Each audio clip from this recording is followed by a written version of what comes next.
So yan o boy, what's up sa inyo? In today's video, magdi-deliver tayo ng sasakyan niya. Pero hindi to boy ha, hindi si Blackjack i-deliver natin. Matagal-tagal pa yan, pansarili natin yan. Ito ang i-deliver natin ngayon, Isuzu Crosswind na super fresh. Pakita ko lang na mabilis sa inyo yung sa labas. Alagang Yako Auto Paint Shop, yung pintura niyan. Original yan na two-tone, medyo parang gray yung ilalim niya. Tapos may pagka-pearl white itong sa may ibabaw. Original pa rin, merong tire cover. Isa sa malupit dito boy, makikita mong orig at fresh ang sasakyan.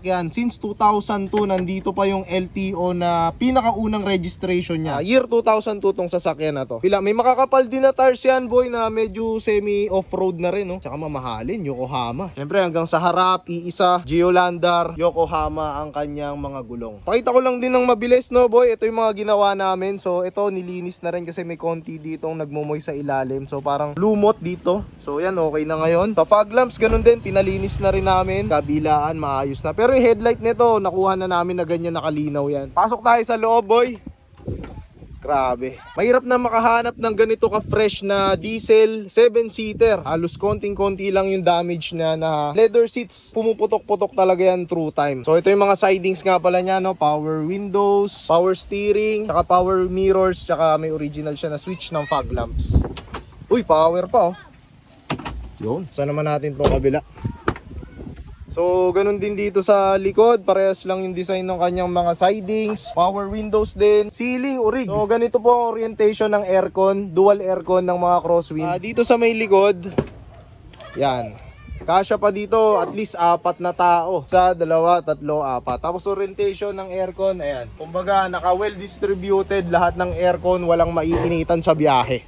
So, sa susi niya boy, original susi ng Isuzu. So, power lock. Gumagana naman. So yun o boy, di-deliver nga pala natin to sa may Cavite. So shoutout sa mga taga Cavite, biyahe muna tayo. Oras natin 5:30 na ng hapon, medyo gagabihin na tayo sa daan. Tara boy, biyahe na tayo.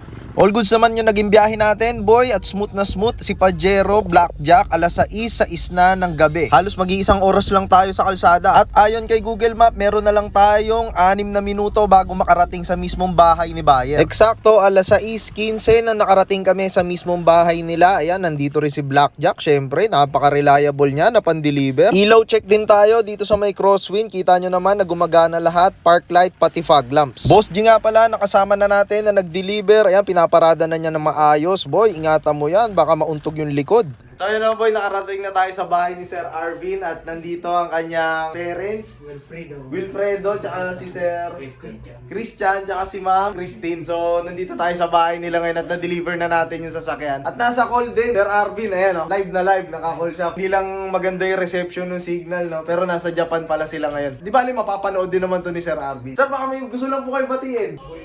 So, Bulyosa family na mga taga Bicol, shoutout po sa inyong lahat. Maraming salamat sa panonood. Customers always right if the price is right.